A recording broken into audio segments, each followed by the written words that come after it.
There is a moment, a quiet, almost invisible moment, when something shifts inside you.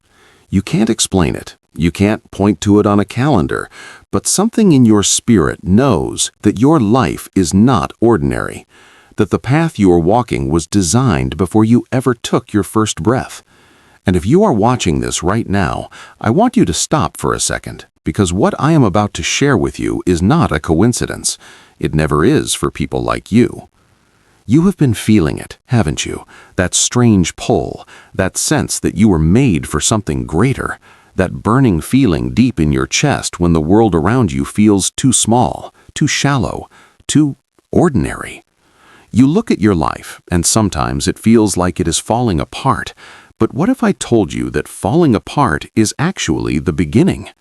What if the very thing that feels like your destruction is actually your construction? Because here is what no one tells you. The ones who were chosen throughout history, they were not chosen because their lives were easy. They were chosen because they could carry something extraordinary in the middle of something impossible. And God, before He reveals you, always tests you. Not once, not twice, but in layers, in seasons, in ways that feel personal, because they are. In 30 days, 6 specific tests can visit your life. 6 divine patterns, 6 unmistakable signs that God has set you apart. And if you have been experiencing any of them, then what you are walking through right now is not a punishment. It is a preparation. So sit with me for a while, because this story, this ancient, living, breathtaking story, it may be your story. Let us start at the very beginning, not with a verse, not with a theology lesson, but with a feeling you already know. The feeling of being different, of never quite fitting in, of seeing the world in a way that others around you simply cannot see. Maybe you were called strange as a child. Maybe you are still called strange today. Maybe you have tried, really tried, to blend in, to follow the crowd, to live a normal life. But something keeps pulling you back. Something keeps reminding you that normal was never your destination. That is not an accident. Throughout all of human history, across every era, every culture, every century, the ones who were set apart by God always shared one thing.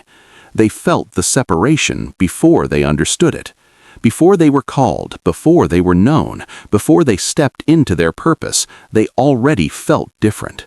Not better, not worse, different. Like they belonged to a world that had not yet been revealed to them. Think about a young shepherd boy, the youngest of 8 brothers, completely overlooked by everyone around him, including his own father.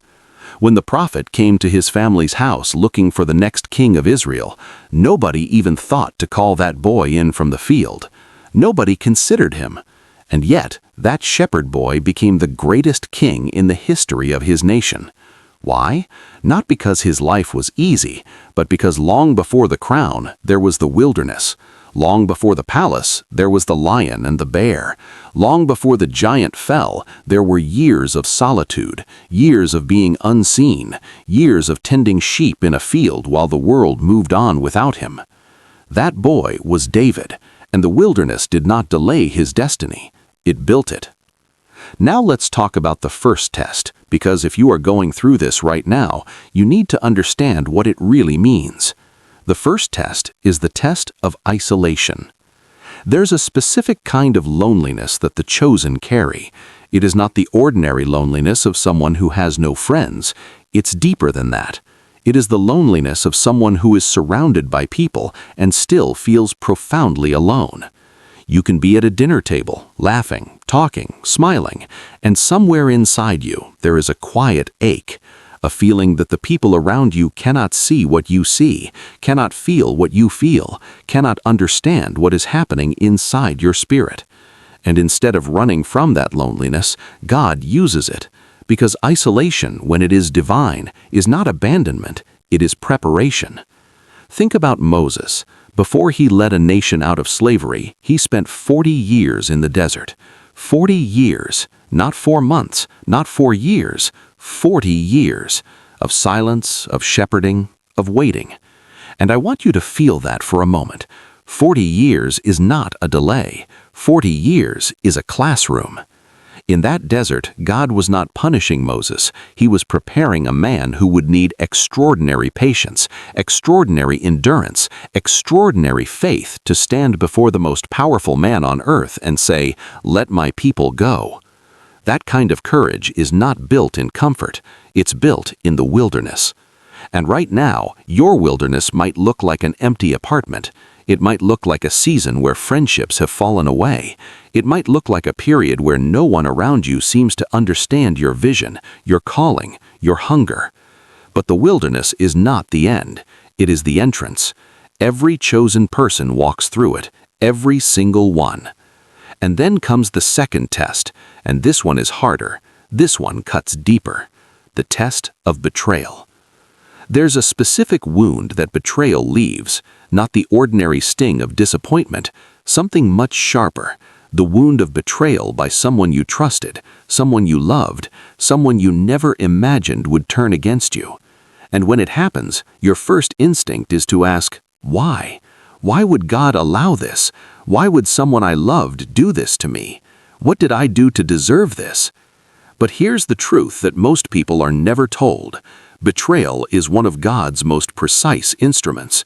It is used not to destroy you, but to redirect you, to sever the connections that were limiting your potential, to cut the ties that, if left intact, would have kept you small. Because sometimes the people who betray you were never meant to go where God is taking you, and the only way they could be removed from your journey was through the pain of betrayal. Joseph knew this. He was 17 years old when his own brothers threw him into a pit.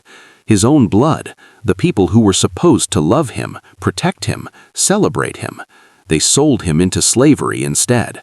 They stripped him of his coat, that beautiful coat that represented his father's favor, and they watched him disappear into the hands of strangers.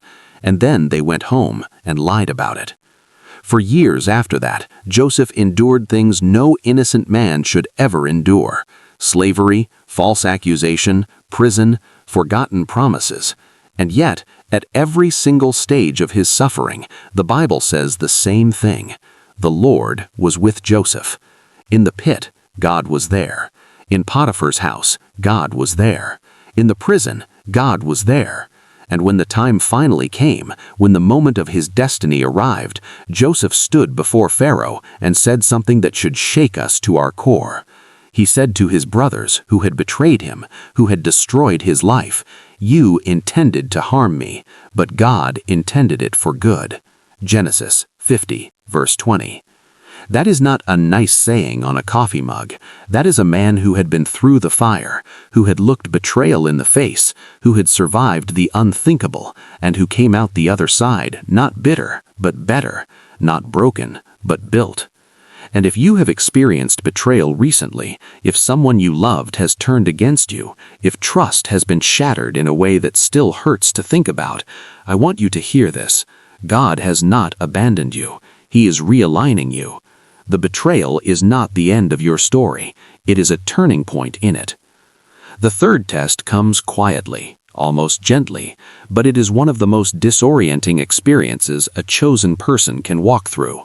It is the test of delayed promise. You received something, a dream, a vision, a word, a sense of direction so clear, so undeniable that you staked your hope on it. You believed it with everything you had. And then, nothing happened. Days passed, then months, maybe even years, and the dream that once burned so brightly inside you began to feel like a delusion, like a lie you told yourself, like something you must have misunderstood. This is one of the cruelest forms of testing, because it attacks not your body, not your relationships, but your faith. It makes you question your own perception. It makes you wonder if you heard correctly, if you were chosen at all, if any of it was real. Abraham knew this feeling. God promised him a son, a legacy, descendants as numerous as the stars. And then Abraham waited and waited and waited. He was 75 years old when God made the promise. He was 100 years old when Isaac was finally born. 25 years, 2.5 decades of holding a promise that had not yet come to pass.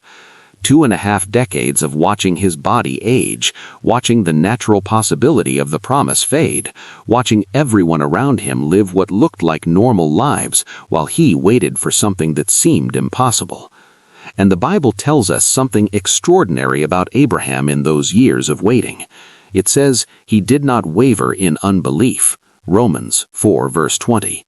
Not because the waiting was easy, but because Abraham understood something that most of us are still learning. The delay is not the denial. The silence is not the absence. God's timing is not our timing. And what God promises, He performs. Not always on our schedule, but always at the right moment. Now, the fourth test.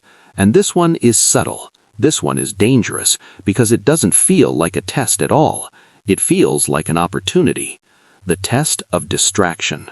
When God is building something significant in your life, the enemy does not always come with obvious attacks.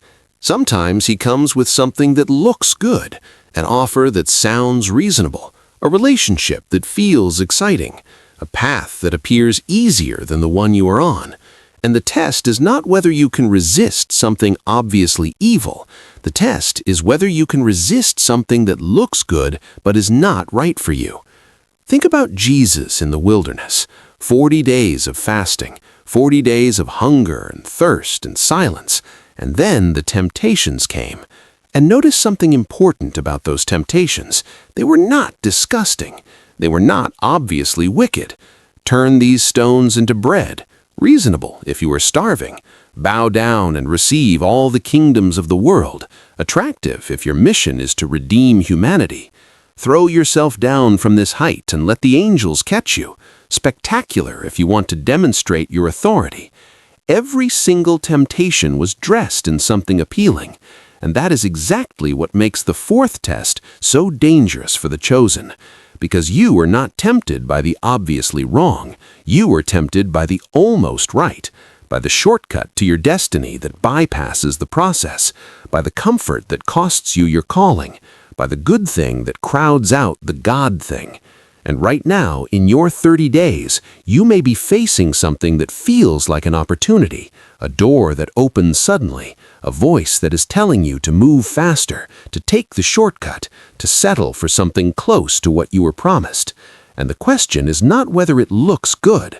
The question is whether it is God.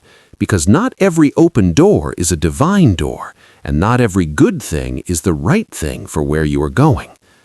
The fifth test strikes at the very identity of the chosen. It is the test of self-doubt. After everything you have walked through, after the isolation, the betrayal, the waiting, the distraction, after surviving all of it, you face perhaps the most personal battle of all, the battle with your own mind, the whisper that says you are not enough, that you misunderstood your calling, that God could not possibly use someone with your past, your flaws, your failures. This is not a new battle. Every single person who was ever used by God faced it. Moses stood at the burning bush in the direct presence of God and said, "Who am I?" He listed his limitations. He questioned his ability to speak. He asked God to send someone else, someone better, someone more qualified. And God's answer was not a list of Moses' strengths. God said, "I will be with you." Exodus 3 verse 12. Not you are great enough, not you are qualified enough, but I will be with you. Jeremiah said he was too young. Gideon said his clan was the weakest. Isaiah said his lips were unclean. Paul called himself the least of all the apostles, and yet these are the very people through whom God wrote some of the most extraordinary chapters in human history. Why? Because the chosen are not chosen because they are perfect. They are chosen because they are willing, because they say yes even when they feel inadequate, because they show up even when they are afraid, because they trust God's assessment of them more than they trust their own. And if you are battling self-doubt right now, if you are looking at your past and using it as evidence that God cannot use you, if you are measuring yourself against others and coming up short, then I need you to hear this with your whole heart. Your past is not disqualifying, it is qualifying, because a person who has been broken knows how to carry the broken. A person who has failed knows how to extend grace. A person who has struggled knows how to tell the truth. God does not use perfect people. He never has. He uses real people, available people, people just like you. And now we arrive at the sixth test, the final one, the deepest one, the one that separates the truly chosen from the almost chosen. It is the test of surrender. Everything else was preparation for this. The isolation taught you to find God when there was no one else. The betrayal taught you that man cannot be your ultimate foundation. The delayed promise taught you that God's timing is perfect. The distraction taught you to stay on your path. The self-doubt taught you that your strength is not the point. And now, after all of that, comes the hardest lesson of all, letting go of control. Because here is the paradox of divine destiny. The more you try to control it, the more it slips through your fingers. The more you try to force it, manufacture it yourself, the further it seems to get. And it is only in the moment of true surrender, of saying, God, not my will but yours, that the floodgates open, that the things you have been chasing finally begin to chase you. This is the Abraham test at its deepest level. Not just waiting for Isaac, but being willing to release Isaac, being willing to place on the altar the very thing that meant everything to you, the dream, the relationship, the ministry, the plan, the vision, and saying to God, if this is yours, take it, and if it is mine to keep, you will make a way. That is not weakness, that is the highest form of faith. And here is what happens when you pass the test of surrender. The provision appears, the ram in the thicket, the solution that had no logical explanation, the open door that no man could have opened for you, the connection, the resource, the breakthrough that arrives at exactly the right moment, in exactly the right way, leaving no doubt in anyone's mind that what happened to you could only have been God. Because that is the point. That is what the entire 30-day journey is building towards, a testimony so undeniably divine that the world around you has to stop and take notice, a story so impossible in human terms that the only explanation is that God set you apart, that God chose you, that God was working every single moment, in every single test, even when you couldn't feel it, especially when you couldn't feel it. Now I want to talk to you about something that most people in this conversation miss, and it is something that changes everything when you finally understand it. The tests do not come to tell you that you are barely surviving. They come to show you what was already inside you. There is a metallurgical process that has been used for centuries. When you want to refine gold, really refine it, you apply extreme heat. And in that heat, the impurities rise to the surface. They separate from the gold, and what is left after the fire is something purer, more valuable, more beautiful than it was before, not because the fire created the gold, but because the fire revealed it. You are the gold. And the tests that have come into your life in this season, they are not creating something in you that was not there. They are revealing something that has always been there. The strength that was always there but untested, the faith that was always there but unchallenged, the calling that was always there but unseen. The fire does not destroy the gold, it reveals it. And I want to speak to you now about the people in your life, because the chosen often walk through something that is deeply confusing when it first begins. The circle gets smaller, the relationships shift. Some people who were close to you start to pull away. Some people you expected to support you become the loudest voices of doubt. And it hurts. It genuinely hurts. Because you are not choosing to lose them. They are being repositioned. When God is elevating you to a new level, everyone who belongs at that level will be there. But not everyone who is at the previous level is equipped for the journey ahead.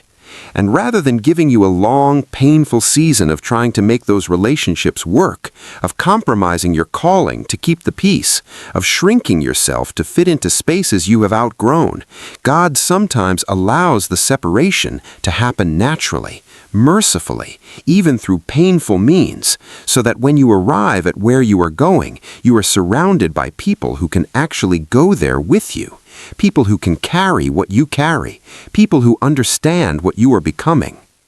This is not arrogance. This is not pride. This is simply the reality of growth. You cannot bring everything with you into a new season. Some things belong to where you have been.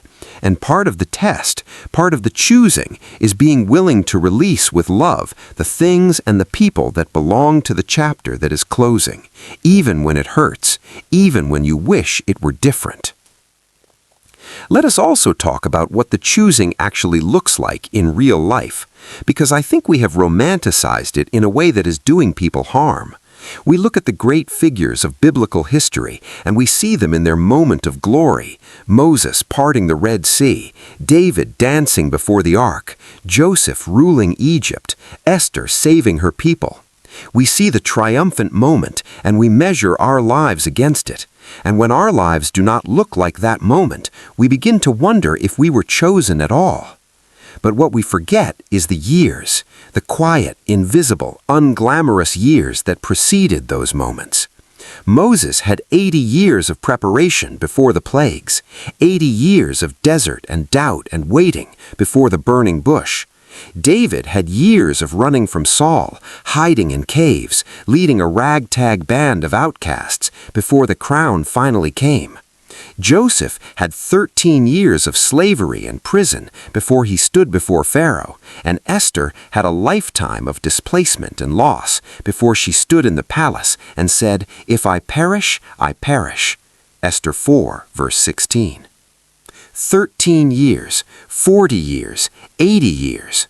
These are not footnotes in the story of the chosen. These are the story.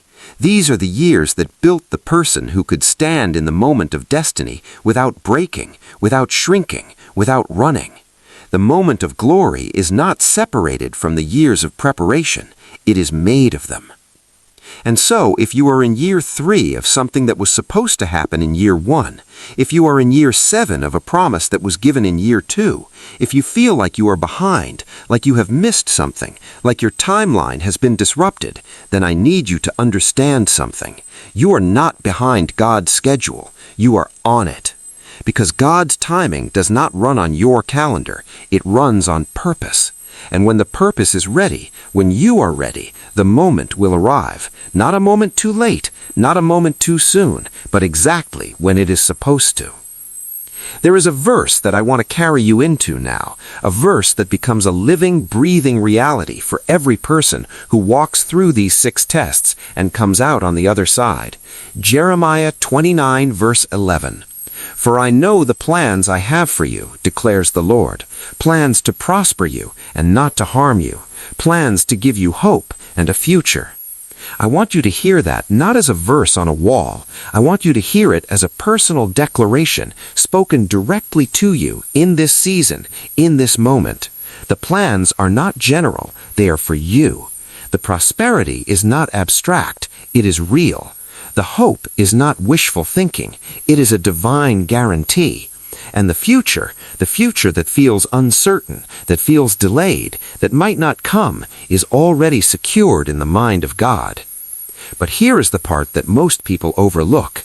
That verse was written to people in captivity, in Babylon, in exile, people who had lost everything, people who were sitting by a foreign river, weeping, wondering if God had forgotten them. It was not written to people who were comfortable and confident. It was written to people who were broken and disoriented and afraid. And that's exactly when God says, "I know the plans." When you cannot see them, when you cannot feel them, when everything around you says there is no future, that's when God says, "I know." And if you are sitting in your Babylon right now, if you feel like you are in exile, in a season that does not look like where you are supposed to be, then this word is for you, in this moment, exactly the way it was for them in that moment. God knows, God sees, God is working, and the captivity is not the end of your story. For them, it was the beginning of their greatest chapter, and it may be the beginning of yours. I want to speak for a moment about the spiritual dimension of this journey.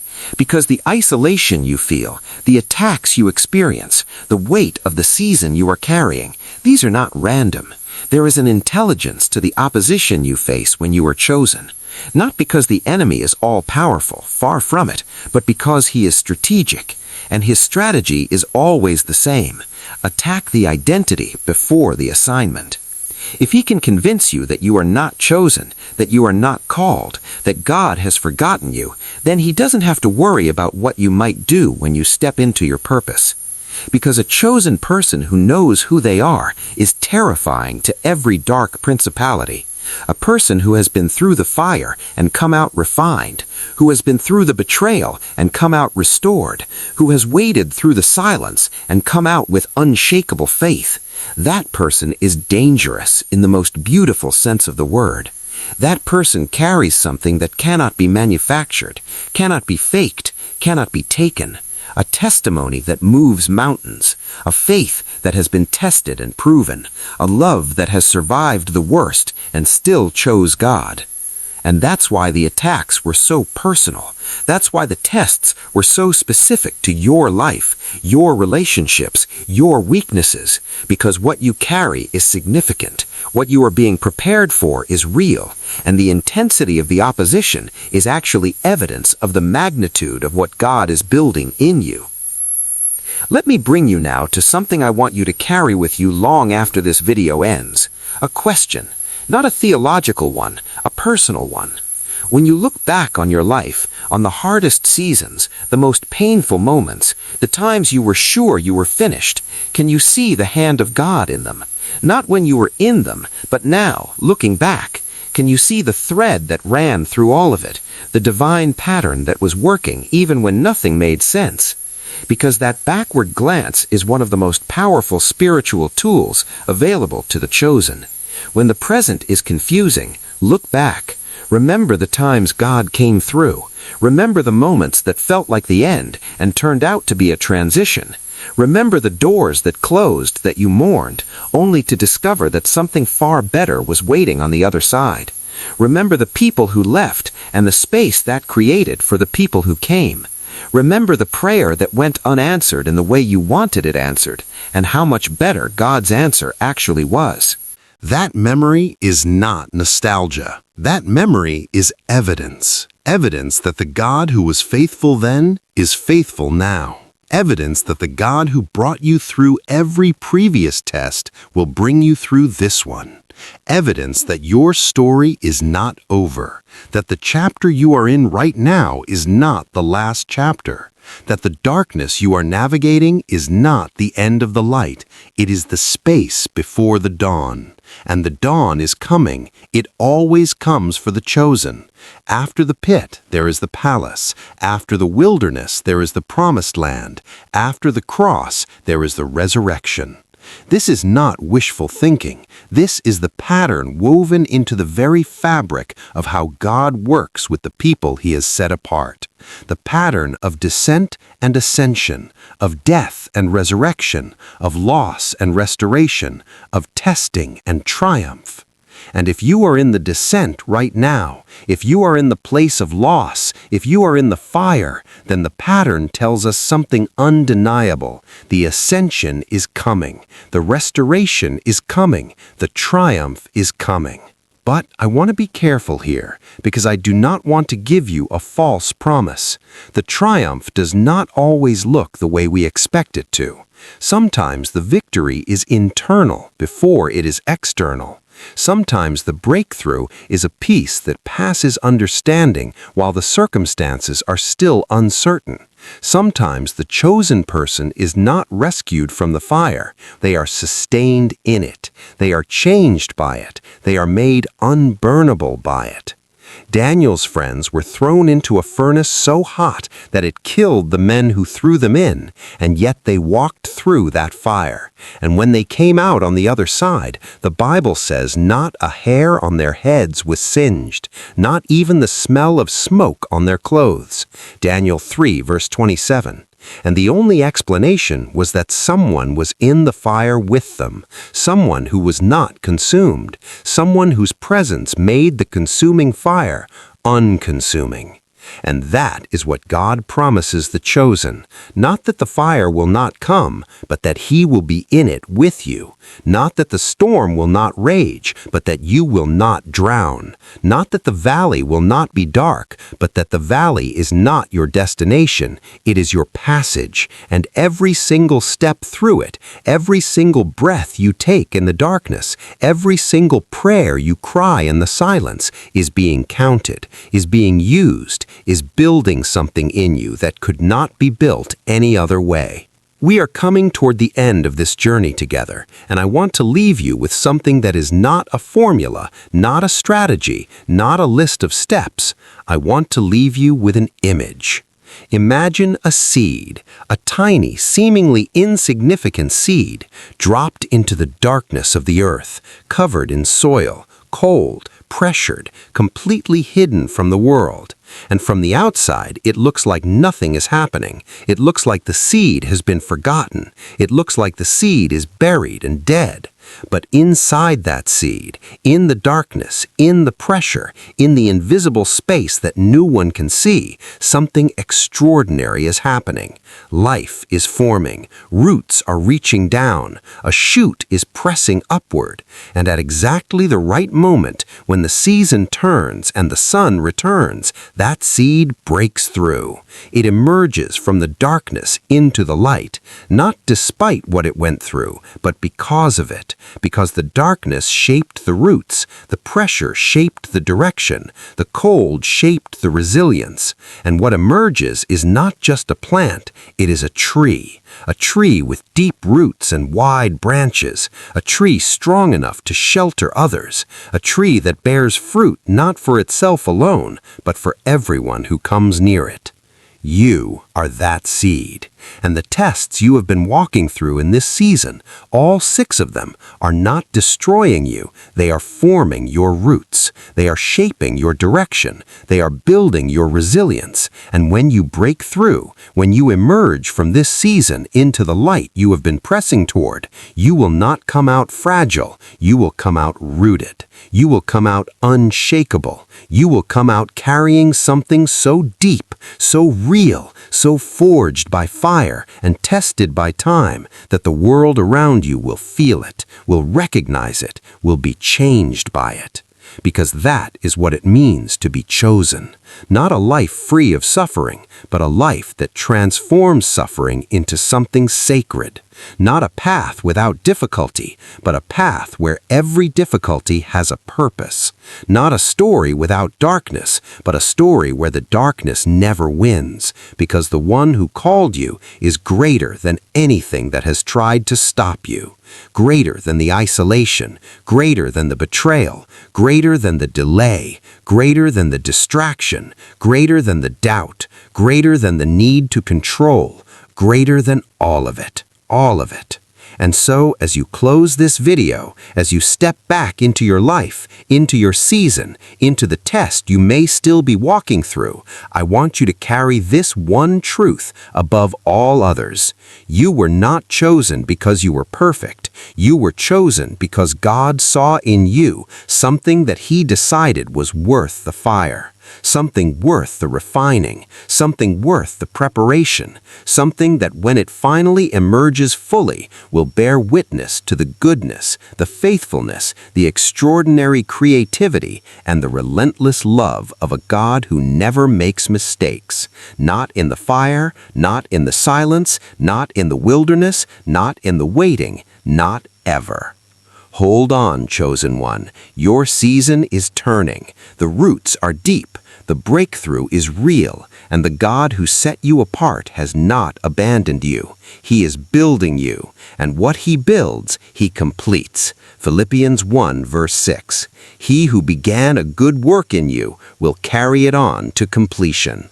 You were chosen. You were set apart. And what God has started in you, He will finish.